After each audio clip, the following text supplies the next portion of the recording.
अच्छा, financial losses लोगों की बहुत बड़ी समस्या है, चाहे वो सट्टेबाजी में लॉस कर रहे हो, चाहे शेयर मार्केट में कर रहे हो, ट्रेडिंग में कर रहे हो, या क्या पता बेचारों ने एक फ्लैट लिया हो और बिल्डर ने धोखा दे दिया हो। कई लोगों के साथ ऐसा हो चुका है।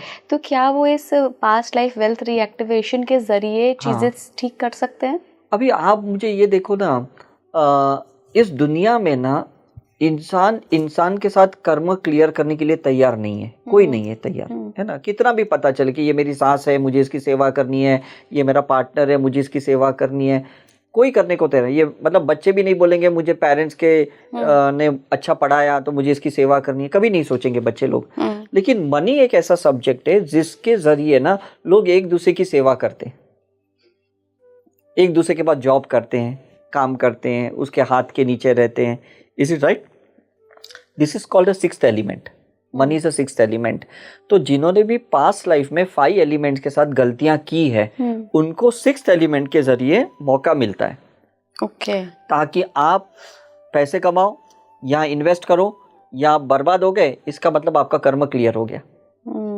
आपकी प्रॉपर्टी चली गई, आपका बिजनेस खत्म हो गया, आपका मतलब जुए सट्टे में हार गए, इसका मतलब वो चीजें चली गई। कहाँ चली गई? जिसके पास जानी थी, जिसके पास आपका कर्म लेना देना बाकी था। नहीं तो डायरेक्ट तो आप देते ही नहीं। अब समझ रहे हैं ना, मतलब ये खेल पूरा मनी का चल रहा है। नहीं तो आदमी कर्म ठीक करता कैसा? अगर कोई एक एलिमेंट किसी का कॉमन नहीं होता तो आप सोचो, ये डॉलर, ये दिरहम, ये यूरो, ये रुपी, इतना डिफरेंस क्यों होता? इतना क्यों होता अगर कर्मा ही नहीं होता तो इसके जरिए लोग फ्री तो हो रहे हैं कि नहीं? That's the beautiful part of it. तो मैं कहता हूं ज्यादा कमाओ ताकि आप ज्यादा कर्म क्लियर कर सको।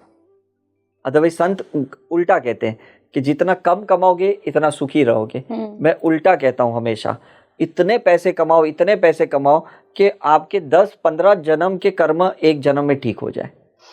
That's the only way out. Past life हमारे प्रेजेंट लाइफ के करियर और बिजनेस को कैसे अफेक्ट डालती है? नहीं, अफेक्ट वही जैसे मैं कह रहा था कि कर्म क्लियर करे बगैर आप प्रोग्रेस कैसे होंगे? Is it right? तो जो बंदा, अगर आज आप देखो रामदेव बाबा जैसे बंदे जो इतने स्पिरिचुअल है, जो इतने एथिकली चलते हैं, डिसिप्लिन से चलते हैं, आज इनका पतंजलि कितने करोड़ों का है। आप सोचो, कोई बिजनेस तो नहीं कर रही है, बिजनेस तो और ही कोई करता होगा इनके बिहाफ पे, लेकिन इन्होंने पुण्य बहुत कमाए। लाखों लोगों को फ्री में योगा सिखा के दिल लोगों का जीता। दिल जीतने के बाद पैसा जितना इजी है। लोग उल्टा काम करते, लोग मतलब दिल को चोट पहुंचाते और पैसे कमाने की सोचते। लेकिन हम स्पिरिचुअली में उल्टा कहते हैं कि पहले जैसे पहले के जमाने में लोग कैसे गुडविल बहुत कमाते थे, हाँ जी हाँ जी, इसलिए पैसे नहीं कमाते थे। तो हमें भी वही करना है, हमें लोगों के दिल जीतना है। उसके लिए भले कितनी भी उसकी सेवा करनी पड़े, कितने भी साल समय बिताना पड़े, उसके बाद उसकी जो ब्लेसिंग मिलेगी ना, उससे पैसा बहुत आ सकता है। कई केसेस में देखा गया है कि लोगों को ना गड़ा हुआ खजाना मिल जाता है। तो क्या ये पास्ट लाइफ वेल्थ ही है? 100% ना। आपने शायद सुना भी होगा कि जो ये जो दबे हुए जो संपत्तियां होती है, गोल्ड वगैरह, ये जो भी हैं, सिक्के हैं, ये घूमते भी रहते हैं। हाँ, मतलब अर्थ रोटेशन हम बोलते हैं ना, राइट, घूमते भी रहते हैं। और जरूरी नहीं कि जहां आपने डाले थे वहीं आपको मिलेंगे। तो जैसे हम मनी को सर्च करते हैं ना, मनी की भी एक कॉन्शियसनेस होती है, वो भी अपने मालिक को सर्च करता है। और वो वहीं से उसको मिल जाएगा। तो that is a great thing. तो काफी बार मैंने देखा है, मैं लोगों को कहता हूं कि तुम अगर वहां जाके शो करोगे ना, तुम्हें बहुत पैसे मिलेंगे। तो लोग बोले कि नहीं, इतना तो शो मैंने किया, मुझे नहीं मिला, चलो वहां पे भी ट्राई करता हूँ। वहां जाके उसको सही में बहुत मिल जाता है। मतलब वो वेल्थ जुड़ी हुई है, वेल्थ जुड़ी हुई है उसके साथ। मैं वही कह रहा हूँ। So that is the thing. तो वो आपको ना एक विजडम आ जाता है कि ये पैसे आपको वहीं से मिलेंगे। ऐसा होता है। मैंने पिछले एक पॉडकास्ट में और ये इंसिडेंट किसी के साथ शेयर किया था, आपको भी बताती हूँ। मेरे ननिहाल में ना जो लैंड उन्होंने खरीदी थी, नाना जी ने, वो किसी राजा के महल का हिस्सा थी। राइट। तो वहां पर खुदाई वगैरह चल रही थी, नींव खुदवा रहे थे। तो कुछ मजदूर थे जो कि लंच करने चले गए थे, और एक मजदूर था जो कि खुदाई कर रहा था। मे भी शायद उसको नहीं करना होगा लंच। उसको वहां पे कुछ गड़ा हुआ खजाना मिला। सांप वाप को मारा उसने, एक्चुअली सांप थे वहां पे, वो तो रहते ही है, उसके बगैर नहीं होता है। सांप क्या होता है ना, और वो खजाना ले गया।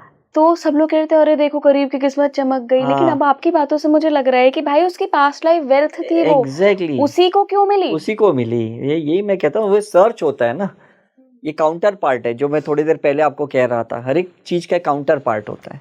अच्छा, सांप क्यों होते हैं खजाने? सांप होते हैं ना, इट इज अ प्रोटेक्शन। मतलब जैसे हम कुंडलिनी कैसे कहते हैं, जैसे हम शिवलिंग के ऊपर कैसे हम सांप देखते हैं प्रोटेक्शन के लिए, इज इट राइट? तो वो एक फेमिनाइन एनर्जी है, सांप मतलब एक फेमिनाइन एनर्जी है। तो मनी भी एक फेमिनाइन है। तो बोलते हैं ना, महिला महिला की रक्षा करती है, प्रोटेक्ट करती है करके। तो उसको रखा गया है बाय डिफॉल्ट, उसके साथ एक स्ट्रक्चरल फॉर्म है उसका। लेकिन यही होता है कि आपको वर्शिप करके कमाना है, उसको मार के नहीं कमाना है। एग्जैक्टली ये चीज समझने वाली होती है।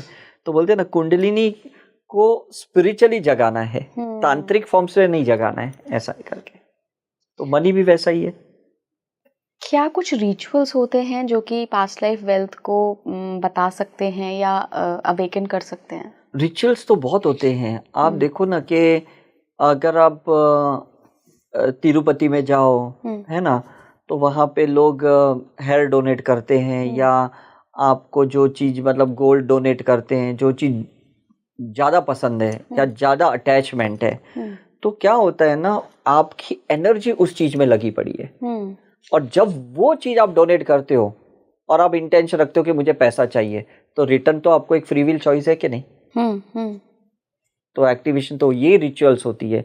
तो रिचुअल्स कहती है सेवा करो या तो सेक्रीफाइस करो, उसके बाद आपको मिलेगा। ओके।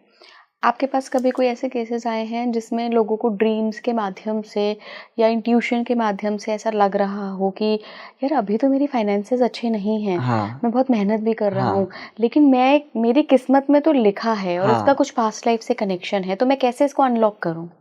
ये तो देखो ना, बहुत एक कॉमन फिनोमिना है कि जब भी आप स्पिरिचुअली काम करते हो, खुद के ऊपर नीचे के चक्र की कार्मिक सफाई करते हो ना, आपका विजन ऊपर के चक्र पे जाता है, जहां पे आपका प्रोग्रेस लिखा है, प्रॉस्पेरिटी लिखा है, जहां पे अबंडेंस लिखा हुआ है। तो उनको तो विजन आने ही आने हैं। ऐसे कितने लोगों को आए और उसके बाद में सही में उन्होंने काम भी किया और उनको वो मैनिफेस्ट भी हुआ, ऐसा है करके। क्योंकि वो लोग तो एक छोटा एक्सपीरियंस लेने के लिए आए थे, गरीबों का या सफरिंग का, स्ट्रगल का। लेकिन जब उन्होंने वो स्पिरिचुअली उसके ऊपर काम कर दिया तो वो तो क्लियर हो गया। तो उनको विजन्स आएंगे, तुम वो करो तुमको ऐसा होगा, तुम वो करो तुमको वहां ये मिलेगा, और सही में मिल जाते हैं उनको वो। ऐसा है। जीन एक्टिवेशन इसमें क्या भूमिका निभाता है? जीन एक्टिवेशन में कैसा है ना कि जैसे हमारे ना दो, जैसे हम जीन्स कहते हैं, एक तो पूर्वजों के जीन्स होते हैं जिन्होंने बहुत मेहनत की, बहुत स्ट्रगल की, और वो सोचते कि भाई आगे का जनरेशन ना बहुत फले फूदे, इज इट राइट? तो वो जीन्स के अंदर वो इंफॉर्मेशन है, किसी भी दादा की, परदादा की, जिसने बहुत मेहनत की है, तो बाय डिफॉल्ट वो एक्टिवेशन हो जाती है और उसके पास बहुत बेशुमार पैसे आ जाते हैं। ये एक कंडीशन होती है। दूसरा एक जीन्स होती है जिसने पास्ट लाइफ में इतने पुण्य किए, उसको सिर्फ एक इंटेंशन डालना है कि अब मुझे इसका यहाँ पे एक्टिवेशन होना चाहिए। जैसे आपके पास बहुत वाउचर्स हैं शॉपिंग के, और आप सोचते हैं कि आज की शॉपिंग में मैं ये सारे वाउचर खत्म कर दूंगा, तो आपको कोई बिल पे नहीं करने पड़ते, आपको सिर्फ वाउचर दिखाना है, आपने वो चीज खरीद ली है। तो ये ऐसा ही होता है ना? तो वो जीन्स में सब कुछ होता है, जिसको हम कहते हैं disease genes and super activation genes. तो डिजीज जीन्स का मतलब होता है कि कर्म क्लियर वाला जीन्स, और सुपर जीन्स का मतलब होता है कि अब फल मिलने वाला समय। ओके, समझ में? तो जैसे इंसान को समझता है कि जैसे अभी सचिन तेंदुलकर को समझ में आया कि मुझे क्रिकेट खेलना है, क्यों वो फुटबॉल में नहीं गए, वॉलीबॉल में नहीं गए, तो ये सुपर जीन्स एक्टिवेशन हुआ।